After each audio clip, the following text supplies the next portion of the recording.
Hi, everybody. It's Alex Sherritt with Technology Executives Club with another leadership briefing, this time called Hiring for AI. Don't make this expensive mistake. And to help us with this leadership briefing is Richard Doran, founder of Sierra ITS. Hey, Richard, how you doing? Hey, Alex, great to see you again. Great to see you. Before we get started, watch all of our videos at technologyexecutivesclub.com. Richard, great to see you again. You're the founder and CEO of Sierra ITS. I'm looking at your specialties and interests. I'll just say them real quick. One is empowering businesses to achieve their growth objectives by connecting them with top-tier talent. And the second is provide tailored staffing solutions unique to each client that drives success. Did I get that right?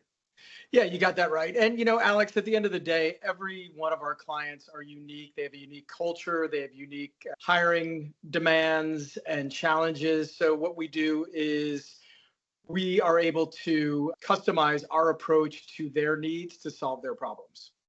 That's such a great approach. And, Richard, you and I have done a number of videos already. I like where this series is headed because now we're actually giving specific advice to these hiring managers and business owners as to what's happening in the market today. And this topic is called Hiring for AI. Don't make this expensive mistake.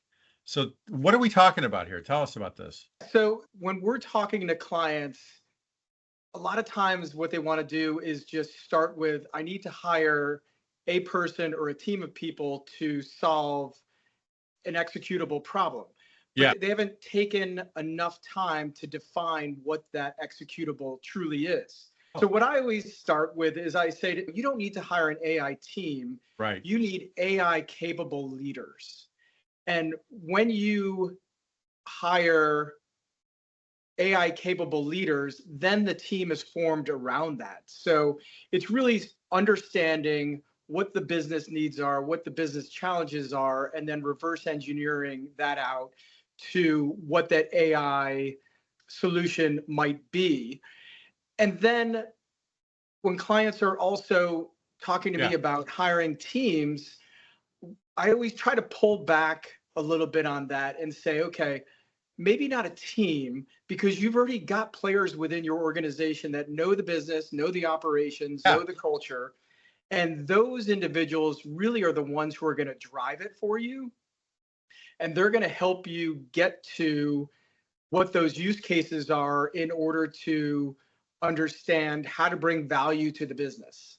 Yeah, like which workflows are going to make the most difference, basically. And as an IT leader, the business is looking to you to solve their challenges. And sometimes they don't know what their challenges are. So it takes a lot of business analysis, business understanding, and operational understanding to get to the point where, okay, we understand the tools that we're going to use now. We understand the business challenge we're trying to solve are, and now we can hire the right people to augment and complement the current staff that we have that has the operational and business knowledge, but this person has more of the technology bespoke.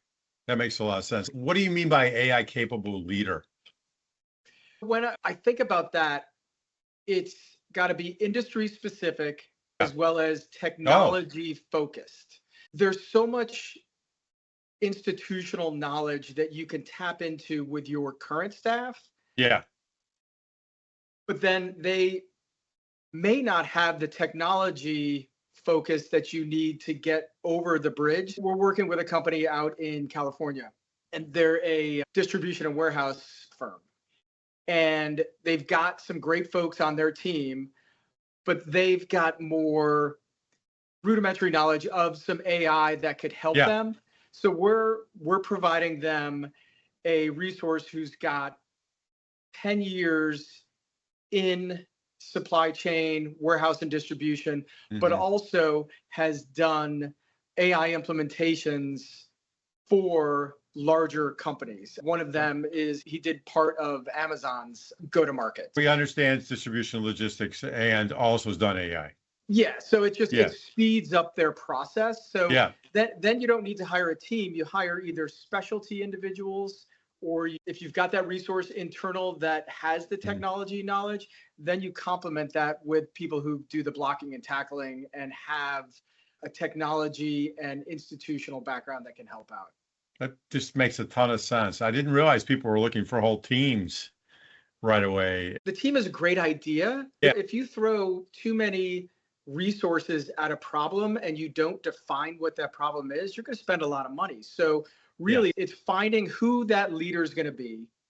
Then from there, it's understanding what the business challenges are, and then if need be, building a team around it. But the beauty with AI also is you don't need to put 5, 10 people on it. You can put 3 to 5 and solve the same problem. Totally makes sense. So we go out and we say, okay, we're going to get a leader that has domain expertise as well as AI experience. And there actually are a lot of people. AI isn't really new. It just appeared for all of us laypersons. So we're all of a sudden aware of it. All of a sudden, the CEO and the board's aware of it. So now explain what you mean helping people not making this expensive mistake. So I always say to clients, let's start with outcomes, not org charts. Yeah. What is the outcome that the business is trying to fulfill? And then that takes the technology leadership to really dig in and understand the operational and business challenges that the organization has, and then bring it back to what is our technology solution for that. Another client that we have that's in the healthcare space in Illinois, they came to us and the first thing he wanted to do was hire an AI expert. And I said, well, let's define what AI expert means to you. And as we peeled back the onion, he didn't need to hire someone just yet. What he needed to do was, as a technology leader, uncover what those business and operational challenges were. Yeah. And then once he was able to do that and create some use cases, then what we did was we went to the market and provided him with a contract resource that was able to help him out in the short run to work on those defined business and operational challenges and create a solution around that the business just absolutely loved. And it took, 3 to 6 months. The beta project was done. The operational understanding is there. And so now we're helping them out with a direct hire who can then own this whole process. Sometimes it's taking 2 steps. Sometimes it's hiring a consultant or a contractor. And then once you test that out and resolve that issue, then it's hiring a person or a couple people, just depending on what your scale is. That's a great story. I know one of your other points, time is the essence kind of thing. And we just posted a presentation from one of our other board advisor members about Gartner, and they're saying that there's an opportunity cost for waiting. I've been hearing you say the same thing, right? So the best AI talent, as well as the best talent, disappears fast. Yeah. So you got to hire for execution, not hype. But also, when people say hire slow, fire fast, I agree with that to a point. But for talent that's in high demand, the slower you hire, the more your competition or someone else is going to hire that resource that can help you solve your problem. And then you're slowing down the train. And then all of a sudden your leadership is looking at you saying, we've discussed this. Why are we not resolving this? Yeah. The bottom line is you don't want to overhire, because that's a symptom of an unclear hiring strategy. Again, Alex, it goes back to you got to define what those business and operational challenges are, define the technology, generally speaking, that you want to use, and then use a trusted advisor or a trusted partner like Sierra to go to the market to help you resolve that. But by the time that we've brought individuals to the table for a client, we've vetted out 10, 15 hotshots. And it's not like they're waiting for the opportunity. They're doing billables. They're busy. And once you see that person who's got the opportunity to help you, you've got to pull that trigger. Yeah, that makes a lot of sense. So I'm hearing 2 things, really. One is that there's an opportunity cost overall for the organization of waiting with AI. But also, not only is there that, there's the opportunity cost of waiting. Once you find someone that's a fit, you kind of got to run jump You got on to it. move. You got to Yeah. move on it. So that's a really good insight. Yeah, Alex, we banter around a term within our organization, and it's the old from the 70s, strategic workforce for AI transformation. Oh, And what that means to us is what resource can we bring to the table for our clients that will transform their operation digitally, AI, however you want to use the nomenclature. yeah, But you got to define it, you got to do it quickly, and then the transformation happens, and then you win. yeah, totally makes sense. Well, this has been a great segment. I really like this. I'll just repeat the topic again. If you're hiring for AI, don't make this expensive mistake. And we covered a couple points. If you want to get started, you can help them with a temporary resource where you look for the long-term resource. Also, start with the use cases tied to time, cost, risk, the revenue increase that you're going Yeah, to the have. You revenue's could key have out, right? the revenue is key. And then remember that right now in this market, top AI talent has options. So Yep. don't wait too long. I think that's sound advice. And the overall topic was don't make this expensive mistake for hiring an AI. I think it says don't make these 3 expensive mistakes when hiring for AI.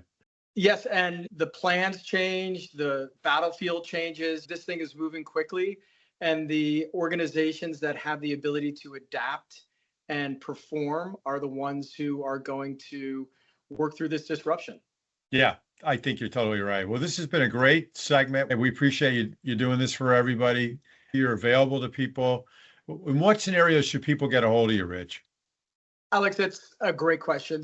If your leadership has come to you and said, we need to have AI solutions Uh-huh. incorporated into our business operation, I'd be more than happy to lend my expertise with the clients that we've worked with in the past and are currently working with to tell you the best way to approach a workforce challenge in regards to AI adoption.